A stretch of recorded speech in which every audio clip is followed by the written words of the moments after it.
Welcome to green movie studio. இன்னைக்கு நாம பார்க்க போறது mega power star Ram Charan நடிப்புல வெளியான பெத்தி திரைப்படத்தை பத்தி. சரி, நாங்க இப்போ இந்த படத்தை பத்தின பதிவுல போவோம். இந்த படத்தோட ஆரம்பத்துல இந்தியாவை சேர்ந்த ஸ்போர்ட் மினிஸ்டர் விஷ்ணுகாந்த் திவாரி அவங்க துறையை சேர்ந்த அரசு அதிகாரிங்க எல்லாரையும் கூப்பிட்டு ஒரு மீட்டிங் போட்டுறாரு.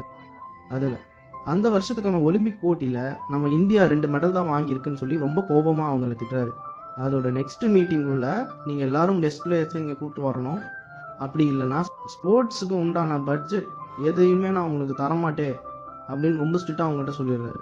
அப்போது அதையெல்லாம் அங்கேருந்து கேட்டேன். அவரோட அதிகாரிகளில் ஒருத்தரான பஸ்வால் மினிஸ்டர் மீட்டிங்கில் சொன்னதை நினச்சி யோசிச்சுக்கிட்டே காரில் அவரோட ஊருக்கு போகிறாரு. அப்போது வழியில் உள்ள ஒரு கிரவுண்டில் விளையாட்டு போட்டிகள் நடக்கிறத கவனிக்கிறாரு. அதை பார்த்ததும் அங்கே போய் அந்த விளையாட்டுக்கு பேர் கொடுத்துக்கிட்டு இருந்த பசங்க கிட்ட உன்னோட ஃபேவரட் பிளேயர் யாருன்னு கேட்குறாரு. அதுக்கு அந்த பசங்கள ஒரு டைம் தெத்தின்னு இந்த படத்தோட ஹீரோ பேரை சொல்றான். அதை கேட்டதும் அவர் ரொம்ப ஆச்சரியமா அந்த பையனை பார்த்துட்டு பக்கத்துல உள்ள இன்னொரு பையன்டையும் உன்னோட ஃபேவரட் பிளேயர் யாருன்னு கேட்குறாரு. அதுக்கு அவனும் பெத்தின்னு இந்த படத்தோட ஹீரோ பேரை சொல்றான். அதை கேட்டதும் உடனே அந்த பெத்தி யாருன்னு தெரிஞ்சுக்க அந்த கிரவுண்ட்ல வேலை பார்க்குற செக்யூரிட்டி குருமையா கிட்ட போய் கேட்குறாரு. அதுக்கு அந்த குருமையா, நானும் பெத்தியும் ஒரே ஊரை சேர்ந்தவங்க தான்.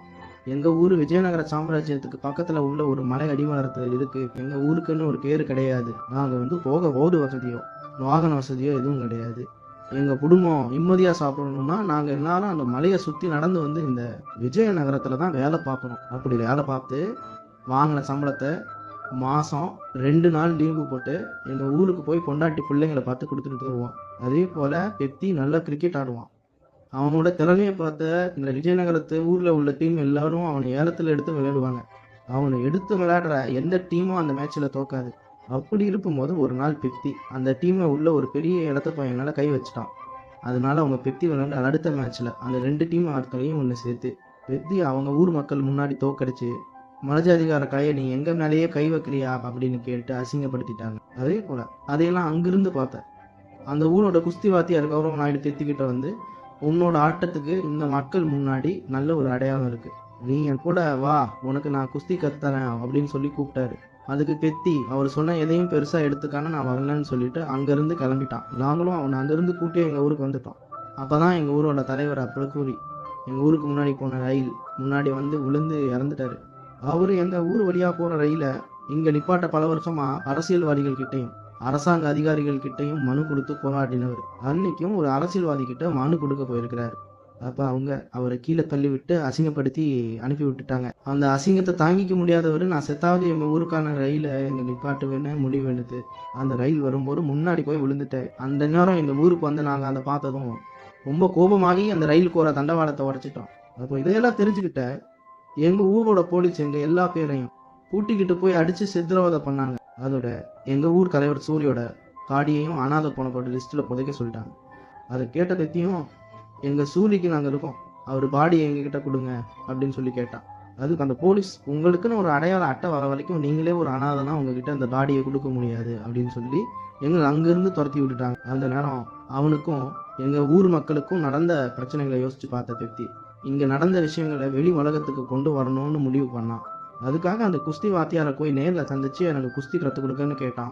அவரும் இதே வந்ததை ரொம்ப சந்தோஷமா ஏற்றுக்கிட்டு அவருக்கு தெரிஞ்ச எல்லா வித்தைகளையும் அவனுக்கு கற்றுக் கொடுத்தாரு. ஒரு நாள் அந்த குஸ்தி விளையாட்டுக்கான மாநில அளவு போட்டியும் நடந்தது. அதில் கலந்துக்கிட்ட பெத்தி அவனோட விடாமுயற்சியில் அந்த கேமை ஜெயிச்சு இறுதி போட்டிக்கும் செலக்ட் ஆனான். ஆனால் அந்த மேட்ச்சில் அவனோட பால் முட்டியில் பலமாக அடிபட்டு இருந்தது.